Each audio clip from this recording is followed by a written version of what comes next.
कराची में आंधी और गरज चमक के साथ मूसलाधार बारिश ने 17 जानें निगल ली। मुख्तलिफ हादसात में 60 अफराद जख्मी हो गए। मवाज गोट में दीवार गिरने से 13 जबकि लांढी में खातून समेत 2 अफराद जान से गए। मलीर नदी यारू गोट के करीब आसमानी बिजली गिरने से एक शख्स जान से गया।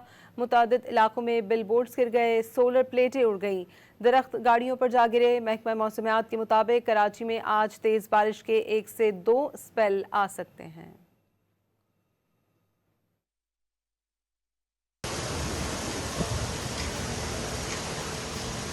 कराची में गुज़िश्ता रात के बाद अब सुबह से ही कहीं हल्की तो कहीं तेज बारिश का सिलसिला जारी है। स्कीम 33, शार पाकिस्तान, यूनिवर्सिटी रोड, गुलशन इकबाल, जहांगीर रोड, सदर, IH चंडीगढ़ रोड समेत एतराफ में कहीं हल्की तो कहीं तेज बारिश के बाद मौसम भी खुशगवार हो गया। गुज़िश्ता रोज शहर में 1 घंटे से भी कम बारिश से 17 अफराद जहाँ बहक हुए। बारिश के बायस बिजली का निजाम भी दरहम बरहम हुआ। बेशतर इलाकों की बिजली गायब रही। तहम तर्जुमान के इलेक्ट्रिक के मुताबिक बिजली तरसीली निजाम के 2100 में से तकरीबन 1540 फीडर से बिजली बहाल कर दी गई। महकमा मौसमियात के मुताबिक कराची में आज तेज बारिश के 1 से 2 स्पेल आ सकते हैं और शहर में 50 मिलीमीटर या इससे ज्यादा बारिश हो सकती है। हवा की रफ्तार कल के मुकाबले में कम रहेगी।